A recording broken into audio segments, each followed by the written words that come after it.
You'll Oh, get back in. And we're live. Hello, everybody. Welcome back to another episode of the Gio and Joey Show. Joey, how are you today? doing better than I deserve. Amen, brother. So give us a preview about what we're going to be talking about with our guest today. Yeah, so I'm actually really I've actually been really excited about this. I I think many conservatives have been disillusioned, to say the most, about the state of our politics, the state of the modern Republican Party, and the guy that we're having on today has decided to actually do something about it, right? And we'll get into all this, but I will say, like, one thing that I really appreciate about what he's doing, and we'll get into that, is unfortunately, I think since 2016 and Donald Trump, came onto the scene, there's been like a group of people who are like never Trump, but they hmm always seem to then it wind up skewing left, right? And wind up just showing for Democrats. And I'm like, I may agree with some of your arguments, but it's like I'm not a Democrat. And so what I like about what Thomas is doing, Thomas Howes, that's the person we're having on, is he's actually starting a caucus to work within the GOP, right? To work from the right to get people hmm mobilized in the Republican Party in primaries to actually elect some actual Republicans and conservatives in primaries, so that we can actually have a conservative party in this country. And so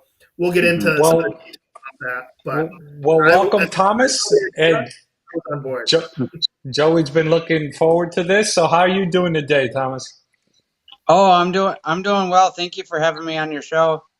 No, thank you for coming on. Look, Joey is obviously excited, so am I. So, what made you want to get involved? Let's start there. Well, for me, I mean, I just care about, I'm a patriot and I care about our country. And, I would say I would say, I've always been sort of a Reagan conservative. I mean, in some ways, I went through a phase where I was a little bit more libertarian, and Hmm then I became more Reaganite I was mugged by reality a little bit, as I say. I understood I came to understand more that the Vladimir Putins of the world will just keep on invading things if you don't stop them. So, um, So and give I us a little. and I stopped caring a whole lot about some other things that libertarians care about too. So that was that. But I've always been a constitutionalist and a conservative classical liberal. Um, and and so sorry, you were asking how I got interested. So that was the start. But I guess. Yeah. Sorry, I think there might be a little lag, but tell us a little bit about your background, your education, where you were born, where you were raised. Were your parents Republican or conservative? Were they liberal? Mhm. Give us a little bit so the audience can know you. Yeah, so I grew up in a small town in the Midwest, and I came from a family of 10, and I'm the second youngest. And my mom was always sort of pro-life, um, but sort of, I don't know what you'd say, like almost center left on other things. But she would vote Hmm for Republicans normally because she was pro-life. And my dad was one of those, those Obama Trump people. My dad was like that Obama Trump, just he'll vote for the one he thinks has. He voted for Ross Perot. Before that, he voted for Reagan. Before that, hmm um, you know, he just would vote for the one who he thought was most charismatic, I guess. hmm But I had older siblings though that were Reagan conservatives, especially my oldest brother, and he was behind naming my younger sister her middle name Alex after Alex Keaton on Family Ties. Oh, yes. Um, but no, for me that was basically the air I breathed. I think as I sort of explored different ideas when I was in college, I came to some form of constitutional conservatism, and I'm a fairly religious person. hmm Uh, I'm a Catholic.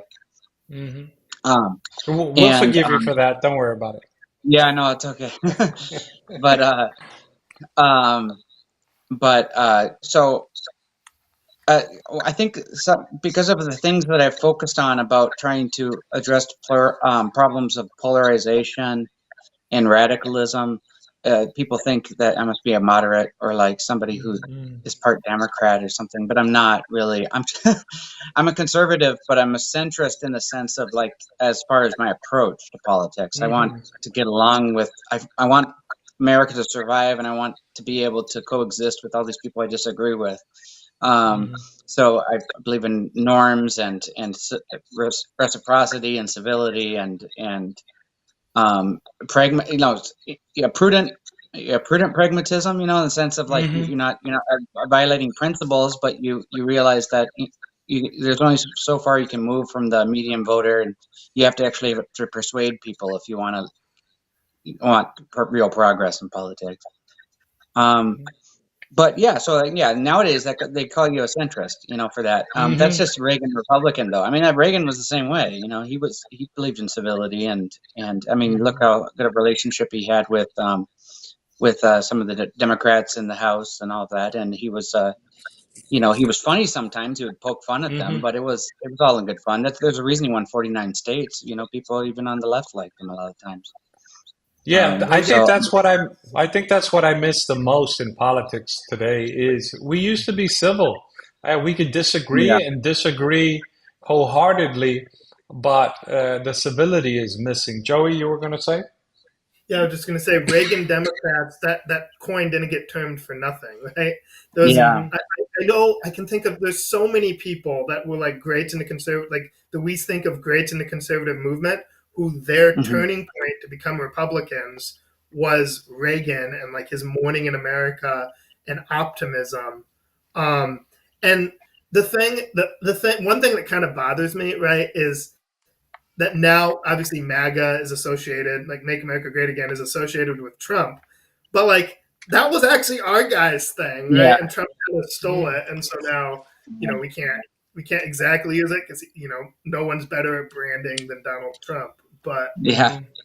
it's just one of those things where it's like that optimism used to be a hallmark of conservatives, and now hmm it's more, at least, especially I feel like in this 2024 election, it's about grievance and it's about vengeance, and I don't think that's a good combo for for the conservative movement. Mhm. hmm Before we dive into the values of the Reagan Caucus, what do you do for a living?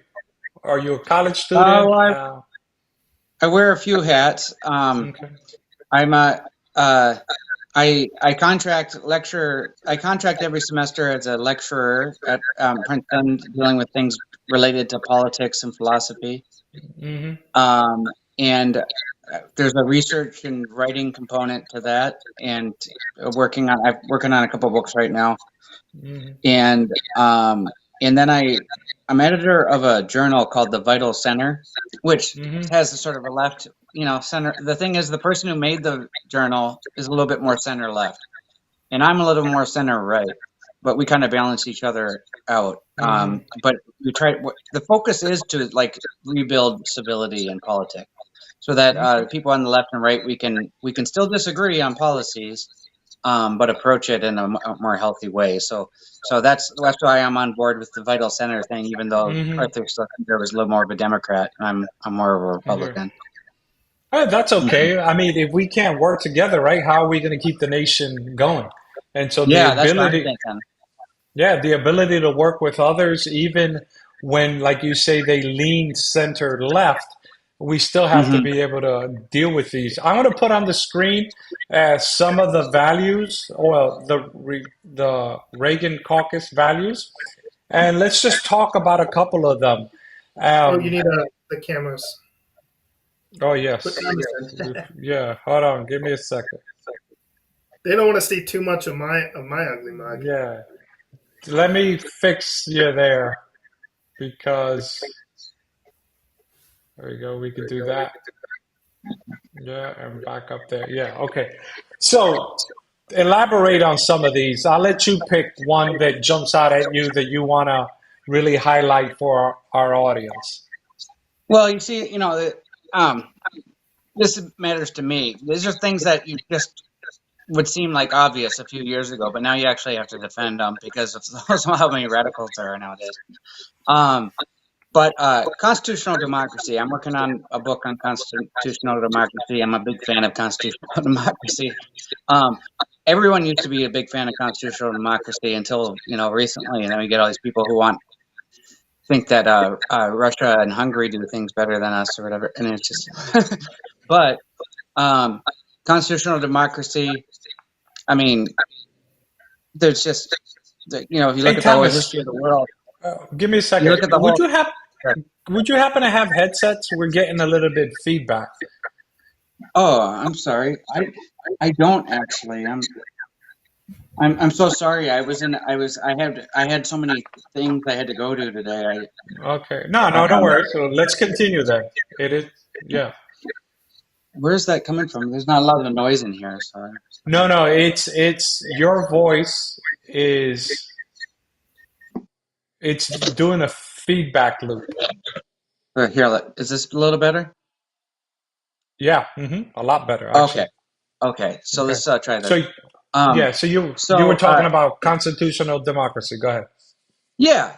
I mean, people don't. I mean, I think of it from a big picture standpoint. I like history, and I don't just like history as text. I like history as real studies into how life was in the past. hmm And life was tough. Life was really tough. I mean, 80%, 89, 90% of people before 200 years ago lived in what we call extreme poverty.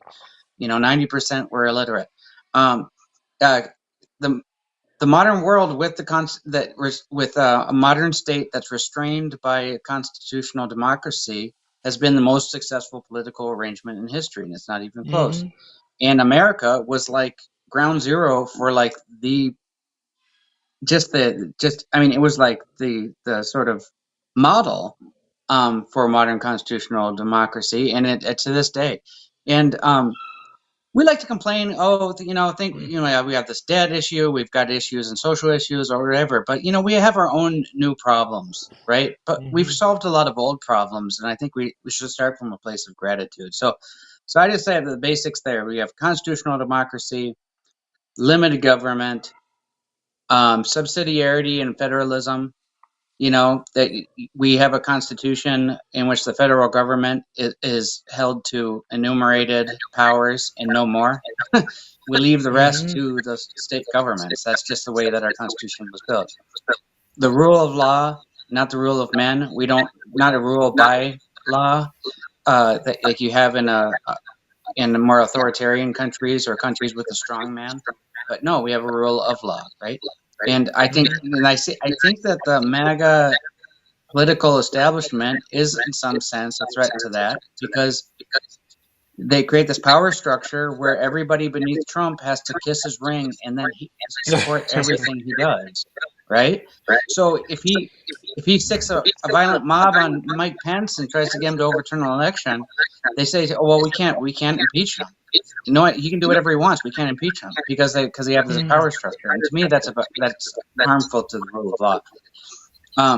So peaceful transfer power, that's loaded there. That's actually a filter. Yeah, let's that talk one's about a filter that. because we wanted to filter out the people that are kissing Trump's ring for our pledges and all that. So when you look at January 6th and what took place, how do you view that? Can you perhaps pick up your phone? We're starting to get that feedback. If you could just hold it. Yeah. Okay. Right. So the January 6th, well, I mean, How do you I view didn't really like January 6th, and I didn't like it? what I didn't like that Trump kept insisting on having lost the election and riling up his people and getting them upset and all of that. And I just don't think that was good for the country. And as much as I was willing, many people, including myself, were willing to tolerate some of his other quirks. Yeah. Because we preferred it to the Democrats. That for me was like I was just like, I was never again. I just can't support this person anymore because of this. And I realized that it was a big problem. All the people that were that he had placed beneath him in this power structure. So let me Yeah, ask you, do you think it'll have any effect going forward? Because his poll numbers are, through the roof compared to Biden. Hmm. Because that did leave a bad taste in people's mouth, even those who were Hmm. uh, supporting him reluctantly, that kind of turned them Hmm. off. What do you think, if any, it has an effect in the coming election? I don't know. I'm not quite sure. They say that the Haley voters are going to decide this election because you have so many Haley voters in all these swing states. And I was I don't know what you guys think, but I was a Haley Mm, voter. But the Reagan Caucus also includes people who are like DeSantis voters and Mike mm, Pence voters or Christie voters. Um, but they say that they're going to decide the election. But my experience with Haley voters right now is that a lot of them are going to either pinch their nose and vote for Trump, or they're just going to not vote for either candidate. mm, So it might help Biden marginally, but unless he pulls like a 1994 Bill Clinton type pivot, where he starts really pushing for the center, I don't see. I think it's going to be a really close election. I have no idea who's going to win. okay. Joey, you were going to say?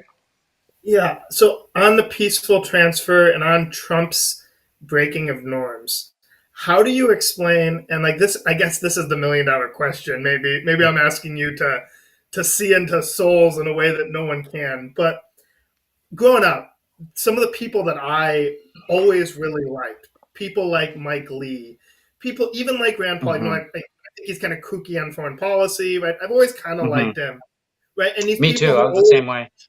they stress the Constitution and the rule of law. Marco Rubio, I think of as somebody who Hmm. I would have loved if he'd have won in 2016, and yet just recently come out and he refuses to say that he'll accept the results of the election. And I'm just like, so how do we explain? Is it simply just Machiavellian? They think Trump's going to win and they want to be in his good graces. Like, what do you think has happened to some of these people who before 2016 I would have said these were the constitutionalists, these are the guys. Yeah. I'm not exactly sure. Maybe I don't know if they were. I got in some trouble for saying this, but um, I was very much with the Tea Party back then.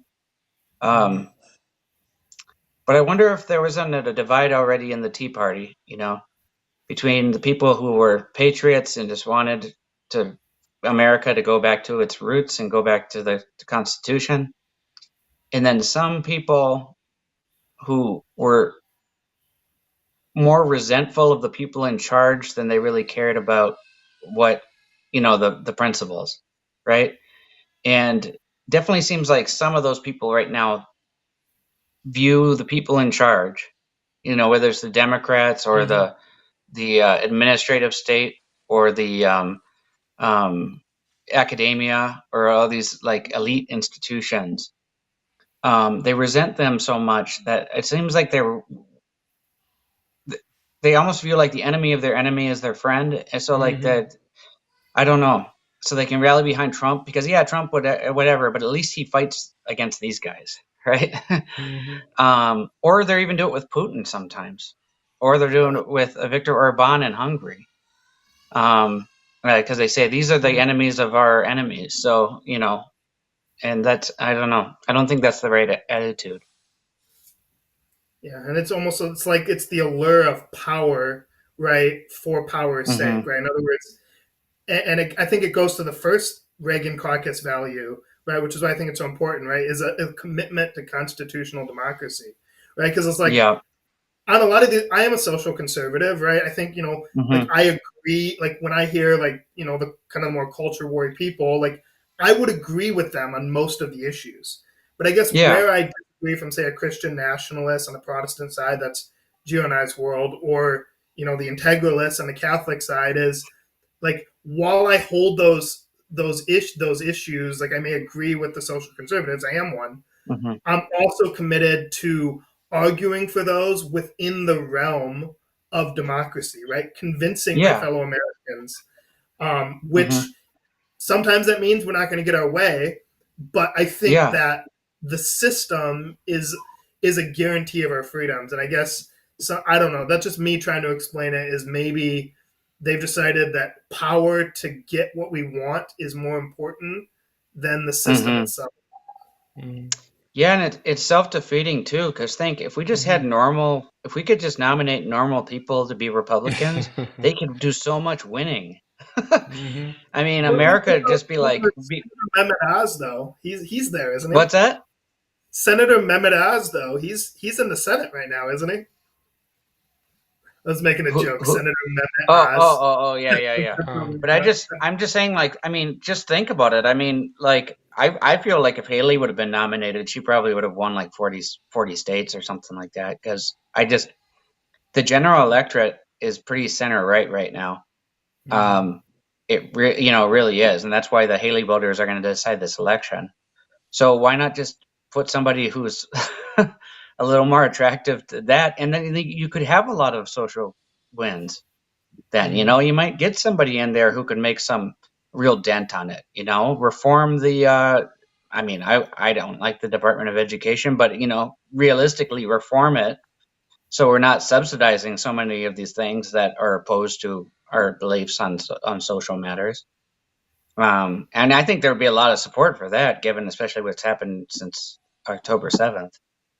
Hmm. Um, yeah, we could have a lot of wins. I mean, honestly, Mhm.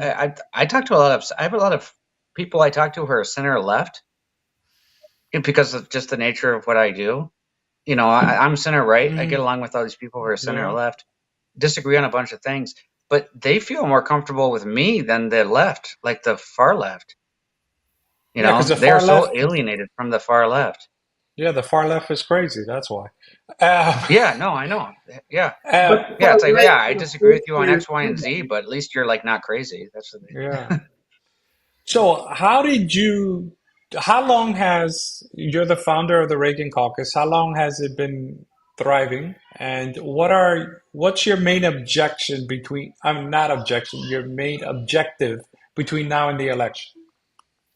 Between now and the election, we're just ignoring the general election, but we've been around for about 2 months now. It Mm, started. I kind of like pieced it together slowly. I kept suggesting it to other people, including I wrote this article where I suggested somebody make a caucus within the Republican Party, and nobody else was interested in doing it. So mm, I just decided to do it myself. And there you go. and as soon as I like announced what I was doing, the guy on Twitter, what's his name, Cat Turd, Oh yeah, yeah. he quote Shout out to he Cat Turd. quote yeah he quote tweeted me making fun of me, and then like 250,000 people saw it, and that got me a little boost when I Hmm. started, and then I had all these people just volunteering for me. So just business people, all these people. There's people in politics just volunteering. They believed in the thing, so they're helping out. Hmm. Joey's one of them right there. He's Hmm. been helping out. Um, Michigan Reagan and Caucus. yeah, that's right. We just got a new website last week, and we're started taking donations. So it's still pretty early on, but this summer, I think we want to do is uh, have a meeting of volunteers at one of these congressional primaries somewhere, either the one with Lauren Boebert in Colorado or Hmm. Mike Gallagher's old district and up near Green Bay. One of these districts where they're having a GOP primary, where we get together and we meet for dinner, but everyone goes Dutch, and then the next Yeah. day we go hand out flyers and pamphlets.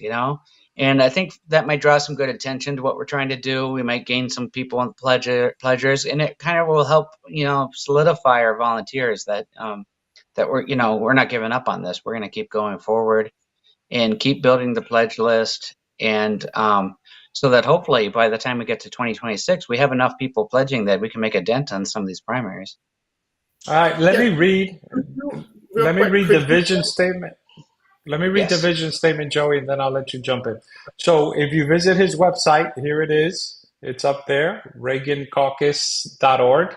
And our vision is to spearhead the revitalization and restoration of the Republican Party, returning it to the grand ideals of statesmen like Lincoln, Eisenhower, and Reagan.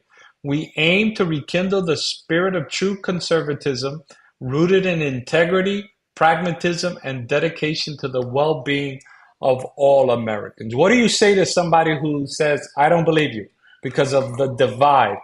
How do you want to help heal that division that unfortunately America is in at the moment? Well, I think what we're doing will help with that, because if you can get like a caucus like us with the Republicans, and then something like in the Democrats, you could have like a Moynihan caucus with the Democrats, or a Fetterman caucus, or a Manchin caucus, in which our electorate truly promotes and supports and enables a more centrist approach, not centrist policies, a centrist approach to promoting conservative policies. I think that will help a great deal. I think it will sort of spread, and people will feel more of a duty to have more civility in their politics, and to realize that there are people who disagree with them on the other side who really do care about this country, despite our disagreements, and we shouldn't treat them like as outside the pale just because they don't agree with us. Okay. Joey?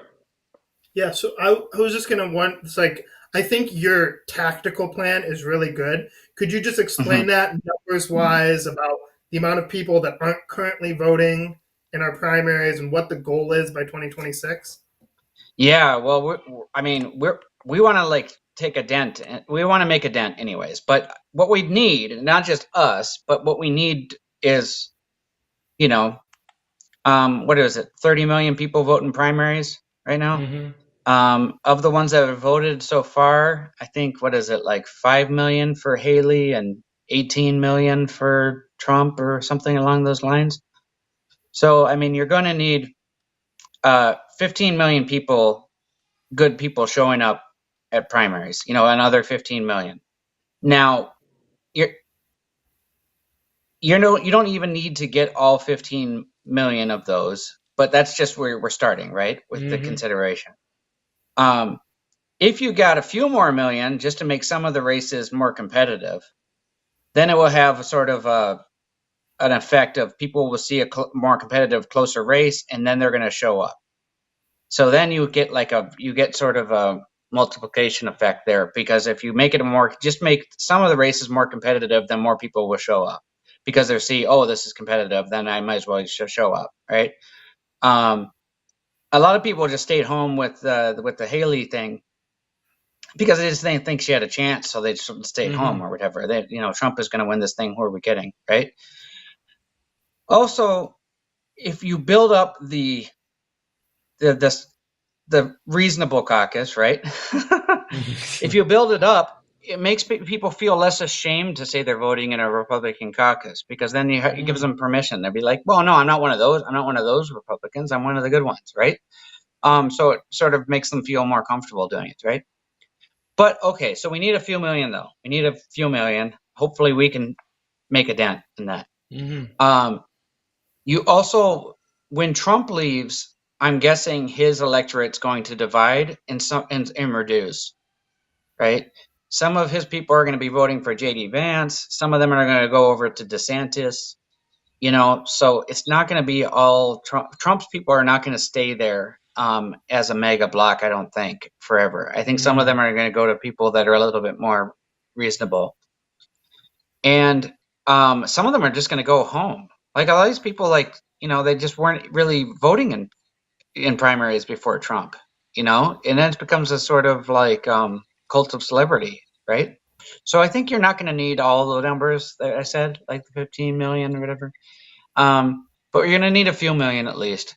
And our goal is to get as many as we can to do our part, right?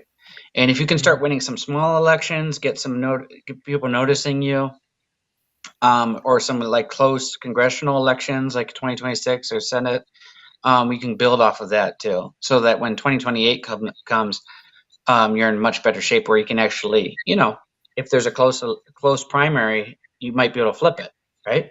Like, I don't think it's going to take that much to flip New Hampshire, Massachusetts, North Carolina, Virginia, Utah.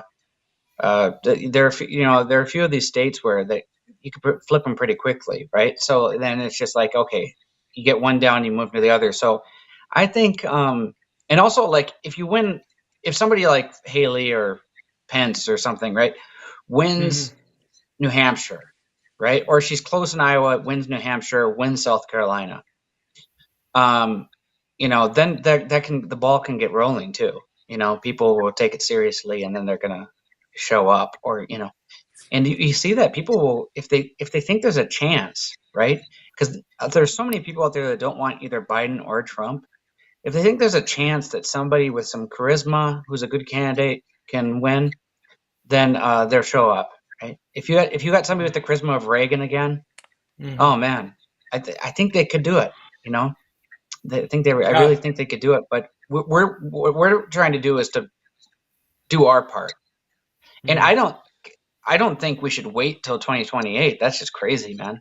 Yeah. We don't want to get to 2028 and then Don Jr. is going to be the nominee for the Republican. Oh man, that would be terrible. Let me ask you about the mission statement. Go ahead, Joey. I don't think Don Jr. has the it that his dad has, so hopefully that wouldn't work. But I wouldn't put it past him to try. Let me read this mission statement. But I just don't want to take anything for granted. That's my main point. Let me read this mission statement. It says, our mission is to recruit a coalition of non-MAGA conservatives and right-leaning moderates to pledge to attend GOP primaries and to vote for principled Republicans. Through strategic mobilization efforts and leveraging these pledges, we will empower like-minded voters to play a decisive role in shaping the future of the Republican Party. Let me ask you this, though. There's no fear of alienating perhaps moderate MAGAs who are just saying, I'd rather vote for Trump than vote for the other guy. And so what went into the wording of that mission statement? Because we're working on a filter. Okay. We want to filter out the people that aren't us, so that when we build that pledge list, it's a good pledge list, right? It's not like 70% good, 30% mega, right? We want it to be like people that really share our values. So we're going to lose some in quantity at the get-go, but we're trying to ensure quality so that we can build quantity through that sort of quality filter. Okay. So, yeah, and I mean, but the thing is we're not a candidate. So the candidates are going to have to try to not alienate moderate MAGA, sure. Okay. Nikki Haley needs to make sure she doesn't whatever, but we don't need to worry about that. We're just trying to get the people that really aren't MAGA through it. Okay. Yeah, I like that. And what I would say, like, why I think, like, why I agree with that, and I think that's important, is because there's been so many institutions that were like solid conservative institutions, but they didn't have the filter. And so when MAGA came, it was easy to have mission drift towards MAGA's goals. But to Gio's point, what I would say to anybody watching who is in that camp, listen, I reluctantly voted for Donald Trump in 2016, a little bit less reluctantly in 2020. And then for me, January 6th was the beginning of a red line that I just can't, I can't go back across. But listen, I live in Southwest Michigan, right? Like, this is MAGA country. When I hear some people talk about MAGA, right, I get a little mad because the way they talk about it, they're talking about my neighbors, my church members, my friends. And I'm like, listen, there are a lot of good people who aren't that plugged into politics, who see Biden, waffling on Israel. They see, Biden's economic policy. They see all these things. And they're saying, I just want to not support that. And so when they think the choice is just between Trump and Biden, they may lean Trump.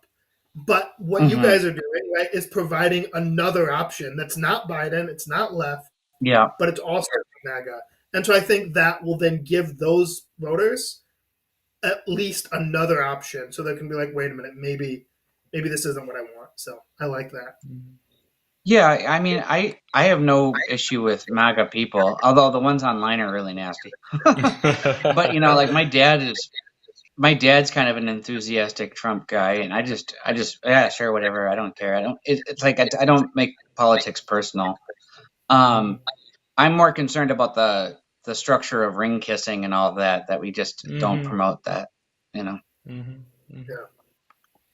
So what are the next steps for the Reagan Caucus? It's fairly brand new, 2 months. You've got people involved. If to those listening, if you want to make a pledge, you can go right to the website, reagancaucus.org. You can make a pledge of any kind. They have designated amounts or other. What would you like people to, how would you like people to get involved, and what's the best way to get involved? Well, you can contact us at the website and let us know that you want to get involved. We have some local chapters that are starting where people are going to strategize ways to spread the Reagan Caucus in their state. You can take the pledge and follow us on Twitter. We try to, we're frequently post on Twitter. We're going to we have Instagram as well. We're going to also try to extend to other social media. But we have some flyers and pamphlets on the website that you can download and share with people. There they are. We're going to extend that this summer. We're hoping to make some videos as well. Yes, Make America Sane Again. Look at that. And we hope to make some videos as well and do some targeted advertising. Right now, we just need to do some fundraising so that we can afford to pay for the targeted video production and targeted advertising. And we do plan on doing a dinner event this summer. We just haven't decided exactly where. And that one will be a sort of everyone pays as they go, but we meet, and it's a great chance to gather and to really empower our volunteers and remind, so that we all know that we're part of a movement that's building, right? And that we hope that. So those are the short-term plans that we have. I have all these people that are volunteering to help me and giving me all this advice about fundraising. So we'll see. I haven't been. The last few weeks I've had to be grading papers and finishing up the semester, so I haven't been able to get as much done. But starting today, I'm going to focus on it much more and put a lot more work into it. So let me ask you about, I showed the page there with the PDF that people can download. The pamphlet, what's the pamphlet about? And I'm looking at it now, but perhaps you can talk us through it. Oh, yeah, I remember that pamphlet. It was just one of the first iterations of a pamphlet for us that kind of explains our mission, explains that, gives people hope that changing the primary electorate is easier than people think, because only a portion of the electorate itself actually votes in primaries. So you can flip the primaries much easier than people think. It's hard, but it's possible. And that's a lot easier than third parties, right? So third parties are just not going to work. Yeah. If you start a conservative third party, you still need to get 80 million votes to beat the Democrats. Good luck getting 80 million votes when you have somebody who's a Republican nominee, right? It's much easier to get 15 million people in the primaries so that you can nominate the Republican, right? That's just a much easier task to accomplish. So, I mean, that's one thing, is we want to create a place too for all those people that might be tempted to go third party, right? Just no, come here. We'll do this instead, right? But it's a process. Let's see where we can get. But the big thing is, first we get to 2026. The goal in 2026 is we start flipping some of those primaries through our pledge list and our mobilization efforts, and then hopefully that we can leverage that with the attention we get from that into 2028. So Well, you got a good head start, obviously, because Oh, we're thank still you. a couple of years from 2026. Joey, jump in here. Yeah. So I had two more issues questions, and one of I'll ask them both, and then I'll let you tackle it how you want. So you said the phrase, and I agree with you about you said you're a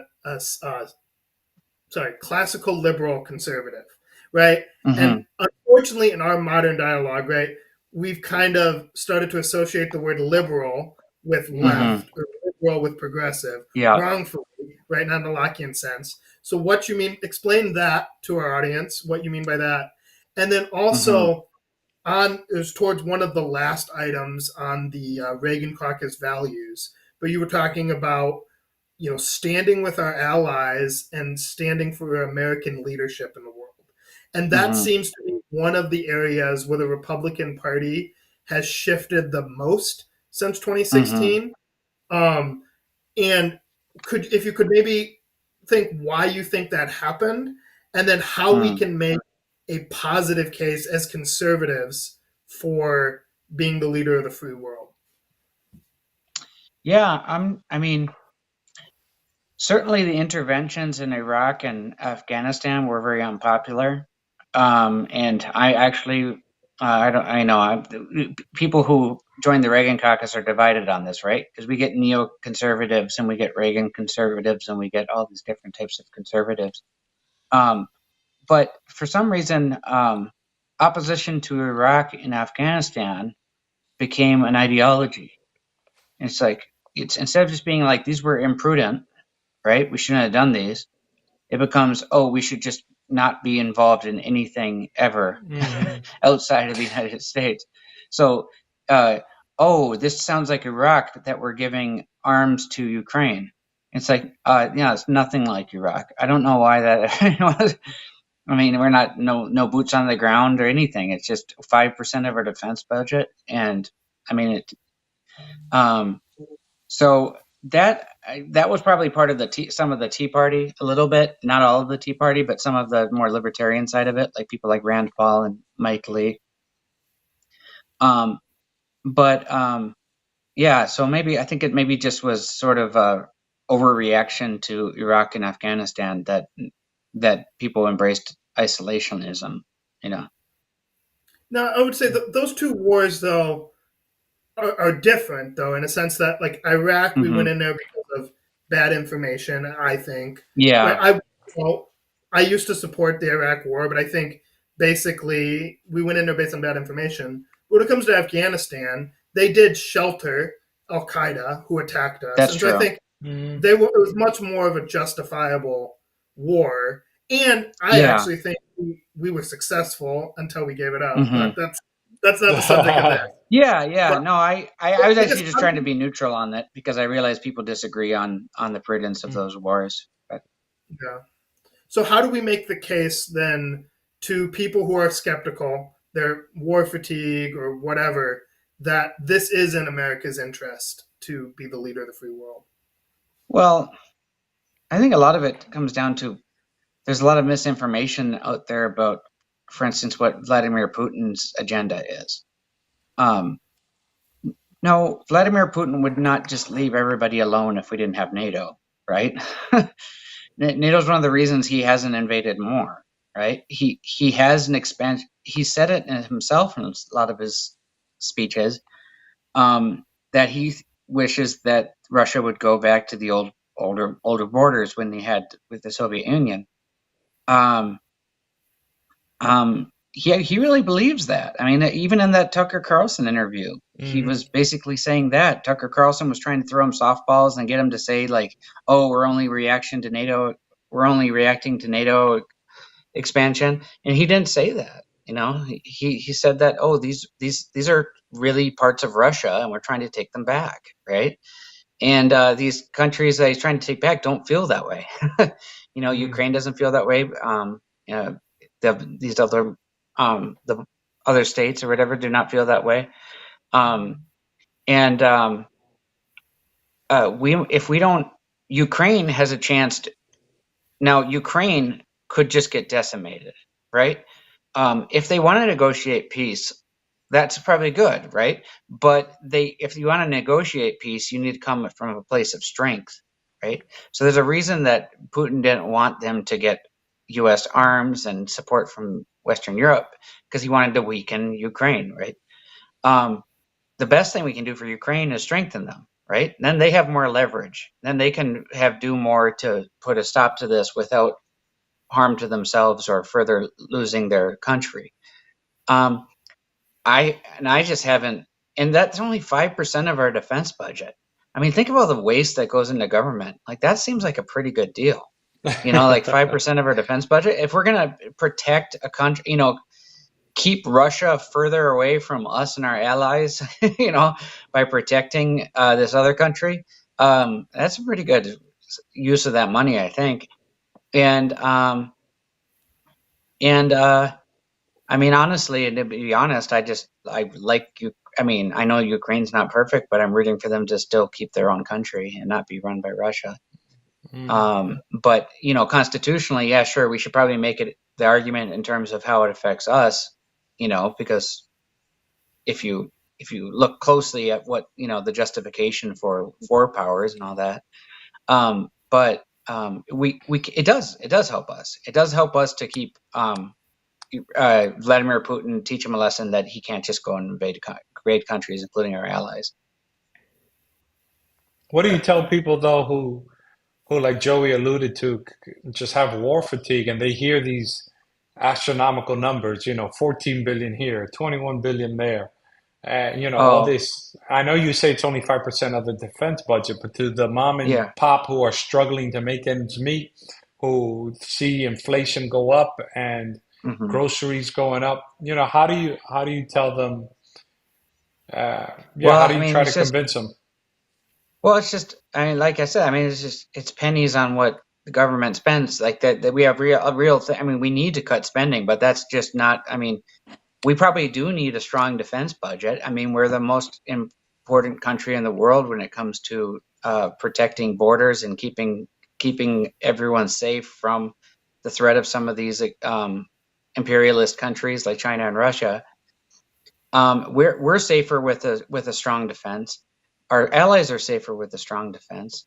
And if we don't help Ukraine stop Russia, we might end up with boots on the ground if Russia succeeds and they keep being aggressive with other Hmm. European countries. So, I mean, it's probably in the end going to save us money and life. Yeah. Yeah. Yeah, um, And one thing that I would say too is it's important to remember, like, to all those people that that want to know what is the American interest. Well, I like listen. Iran and Russia and China, they don't make any secret about the fact that they're coming together and mhm, they don't like the liberal Western order, right? They yeah, they want to shake things up. And if that happens, right, the world that we've been living in since World War II is basically an American order, right? The rules based mhm, order, right? Hmm. International, these kind of norms of international law, trading, which is, mhm, you like the fact that you don't pay, $1,300 for an iPhone, right? You like the yeah, fact that your goods, you have commercial goods that you can afford at a reasonable price. Yeah, that's yep, the all part of this world order. And these yep, countries, they are ready to upset that, right, for their own gain. yeah, And so I yeah, think that hopefully can move the needle. But then I yeah. guess the other question I had, what do you mean by classical liberalism and saying you're a liberal conservative? Well, it's best. I mean, maybe it's too academic, but we use the word liberal in academic sense. Hmm. Um, it's not left. It's a center in the sense because it's in the United States. It's both left and right, right? And a case can be made that the right, at least the Reagan right, is a better and is like more pure and defender of the American liberalism, um, which is the liberalism of constitutional democracy and a rule of law and uh, um, a market economy and a free Hmm. exchange and all of that. If you want to think what I mean by like a conservative liberal, I would posit Adam Smith, Edmund Burke, Alexis de Tocqueville, James Madison. These are all people I consider conservative liberals because they supported the constitutional democracy, Bill of Rights, free, they basic rights that protected legally separation of powers, checks and balances, all of that. And religious freedom. Religious freedom is a big part of what I mean by classical liberalism. Amen. And what do you say? Free market is so charged now, but what do you say? Economic Free exchange, right? That a market order, those are all things we mean by classical liberalism. So I call myself a conservative liberal. I mean, because if you use liberal in the sense of the more academic sense to refer to, because conservatives in the United States have traditionally been classical liberals, or at least some form of classical liberal. It's in Europe where the conservatives were more concerned with, throne and altar and all of that. Speaking of which, with the last few minutes here we have on the Gio and Joey show, you mentioned early at the beginning of the podcast that you are a man of faith. So how do you, but yet here you mention obviously, religious liberty. How do you balance that, right? With having your faith inform your policies, but not have it dictate to others. And so how do you balance that? Well, that's a good question. I'm actually writing one of the books that I'm trying to get published right now is on that point. Well, I have two, but the two books are Natural Law and Constitutional Democracy is one of them, in which I defend constitutional democracy from the standpoint of natural law theory. And the other one is called Why Post-Liberalism Failed. I'm writing that one with James Pedersen down at Ave Maria. And I see them as complementary because it's my faith why I recognize the dignity in other persons, and why I'm especially attentive to respecting the conscience of other people, and that it's pointless to try to coerce their belief. I pray for them and try to persuade them, but not try to force anything on them. Yeah. And I just think that you might get more nominal people agreeing with you nominally if you force things, but I'm not convinced that you're going to have real more deep-seated faith by forcing things. No one's ever convinced me of that, but the problem is we don't have a lot of data on how successful older regimes were at actually getting people to actually really believe and to really live their faith. Okay. What I would say is we do have data, though. And what was the name of the book? Oh, well, there was one book I was reading. It was the Tragedy of American Compassion, and it was how before the welfare state, right? How the churches in America, right? We never had established churches at the federal level, but yet the churches in America did take care of the people in their communities. There was this kind of social solidarity, and then also the explosion that we saw starting in like the middle of the 19th century, moving into the 20th century, of missionaries around the world launching from America, and it like, especially for the time period, for how short of a time period, it was like this massive explosion, and that's without government compulsion. That's just free, just the free Christians in America doing that, and so I think. There is a good track record of America's tradition of religious liberty. Oh, seem to have lost them there. But for those of you who are listening, you can find Thomas Howes at the ReaganCaucus.org. You see his Twitter handle there. I wonder if he lost battery power there. And let me put the website up there real quick. It says a Republican coalition that would make Lincoln, Eisenhower, and Reagan proud. And so you can find it there on ReaganCaucus.org. ReaganCaucus.org. Joey, as we wait perhaps for our guest who's having some technical difficulties, how would you like to sum up this episode? Yeah, so like I said, I was really excited about having Thomas on. I'm really glad that we did. I am 100% behind his efforts. Um, and I appreciate the fact that there is a group that is fighting for conservative values that's not beholden to one man and his Hmm. whims, but is actually committed to underlying principles.